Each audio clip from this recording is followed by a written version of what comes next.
Hi guys, this is Primrose and welcome back. So today I am surrounded by all different cuttings from my houseplants that I've been trying to propagate. And I thought I wanted to share some tips. Um, Now I do not know a lot, but I have a little experience and some success and some failures as well that I wanted to share with you today. So for me, the best time to propagate houseplants is I get great result if it's done in the late spring, just when the temperature goes up to above 15 degrees, because um, hot air helps stimulates their root growth, and until the middle of summer, um, I always make sure that I give my cutting some time to get established in the soil before the temperature drops and before the daylight gets shorter. And I thought this is now the perfect time to do it.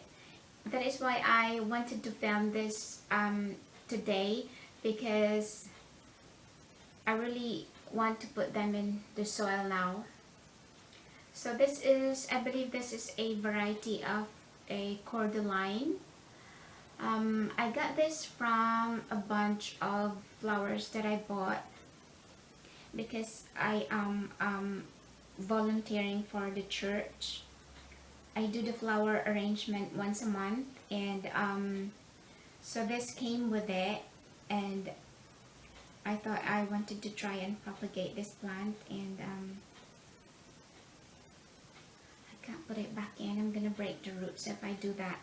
I have this bottle here, or a jar with a very narrow opening, and I cannot put it back in. So another reason why I wanted to do this today, because I just think that when the cutting is left into the water for a long period of time, it adapts to a water culture, that when it's being transferred into the soil, it tries to adapt again to the new growing media, and then the plant just get into shock. And this is what happened here. I never had problem with pothos before. I always had great success propagating pothos, and I actually have another one here, and it's been in water for a while now, and it's got significant amount of roots that it is now ready to be transplanted. And I have some few cuttings as well there. And so what happened here, it's been left into the water for a long time, that the roots grew this long, and that is why it's in this bigger container. Although I only had a few cuttings there, it's because I need a space to accommodate the amount of roots. And so as you can see, the plant is readjusting to the new growing media, and it's just looking wilt, and it's been in the soil for 3 weeks now, and it's slowly getting there. But I'm not sure if that's the reason, but that's what I noticed, that these cuttings were left in the water for a long time. And what else do I have here? So unlike the environment of a greenhouse, I propagate my plants inside my home. I do not have a backyard or an outdoor space or a balcony. So a greenhouse, where the level of humidity, the temperature, the level of moisture is being monitored all the time. The home environment is very different, and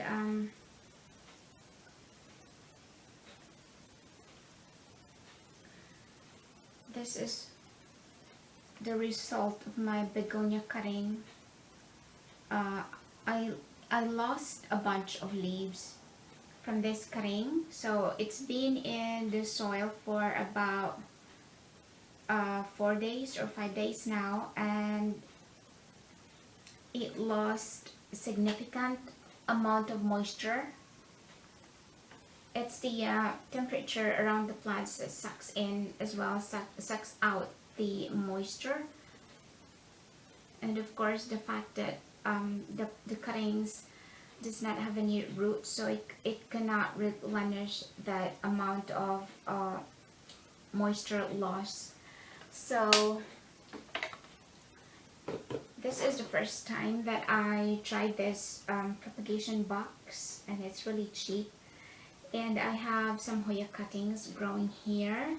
So this is one way to kind of mimic that greenhouse environment. So it keeps in the moisture,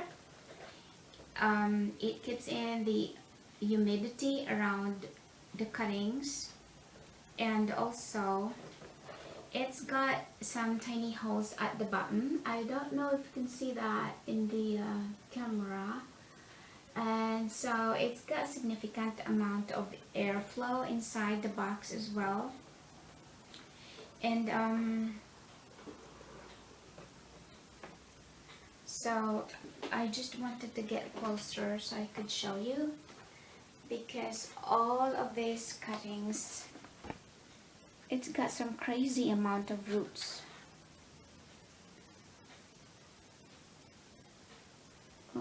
It's difficult to, I don't know how to do that. Let me just try.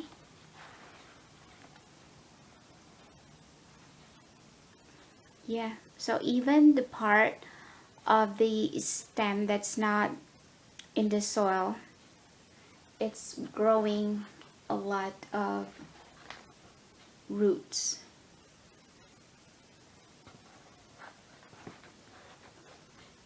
So with this one, I think I have to find a way to keep the moisture in. Oh, like a Ziploc bag. I know a lot of people have tried that. So this is my the other cutting that I've been trying to propagate. This is another begonia. So I have another plant here that's been rooting in the water, and it's developing really slow. And I actually I have done this last year, and I have a great result as well. But this is the slowest plant that you can propagate. Unless you have patience, you might as well just buy a well-developed plant. So this is a ZZ cutting. This is a leaf cutting, and as you can see, the roots are just beginning to come out after about 8 weeks. So I have moved from another location of my house just to show you this tiny ZZ plant that's growing in this container.